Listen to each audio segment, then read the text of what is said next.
કોંગ્રેસના પ્રવક્તા રહેલા અમિત નાયકને પક્ષે સસ્પેન્ડ કર્યા છે। કોંગ્રેસની શિસ્ત સમિતિએ અમિત નાયક પર કડક પગલાં લીધા। પક્ષ વિરોધી કામગીરી કરવા બદલ 6 વર્ષ માટે સસ્પેન્ડ કરવામાં આવ્યા છે।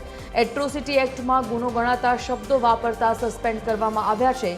પૈસાના તોડ માટેની વાતચીત સામે આવતા સસ્પેન્ડની કાર્યવાહી હાથ ધરી છે।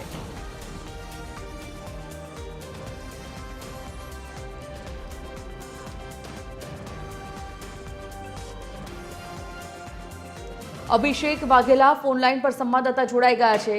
અભિષેક, કોંગ્રેસની શિસ્ત સમિતિ અમિત નાયક પર કડક પગલાં ભરી તેમને સસ્પેન્ડ કર્યા હોવાના સમાચાર। શું છે આખો મુદ્દો?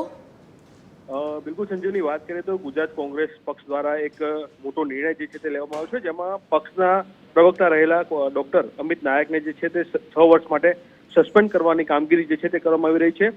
કોંગ્રેસની શિસ્ત સમિતિ દ્વારા આ કડક પગલું જે છે તે ભરવામાં આવ્યું છે, જેમાં છેલ્લા કેટલાક સમયથી અમિત નાયક માટે પક્ષ વિરોધી પ્રવૃત્તિઓ, એટ્રોસિટી એક્ટ હેઠળ ગુનો જેવા શબ્દોનો ઉપયોગ અને પૈસાની લેતી દેતીનો જે મામલો જે છે તેની વાત સામે આવી છે। અને ત્યારબાદ કહી શકાય કે છેલ્લા ઘણા સમયથી ગુજરાત કોંગ્રેસના પ્રવક્તા તરીકે લાંબા સમયથી જે સક્રિય રહ્યા હતા અને તેના પર આ રીતે પક્ષની નીતિઓ અને આદર્શોના વિરુદ્ધ કામ કરવાના આરોપો લાગ્યા છે। અને તેને લઈને અત્યારે હાલ જે પ્રકારે સૂત્રો દ્વારા માહિતી મળી રહી છે તેને લઈને પક્ષની છબીને નુકસાન પહોંચાડે તે પ્રકારની માહિતી પણ સામે આવી રહી છે। અને તેના દ્વારા કહી શકાય કે એટ્રોસિટીની એક્ટ જે હેઠળ જે ગુનો નોંધાતો હતો તે તમામ બાબતોને ધ્યાનમાં રાખીને તેને શિસ્ત સમિતિ દ્વારા આજે જે છે તે 6 વર્ષ માટે જે છે તે સસ્પેન્ડ કરવાની કામગીરી જે છે તે કરવામાં આવી છે।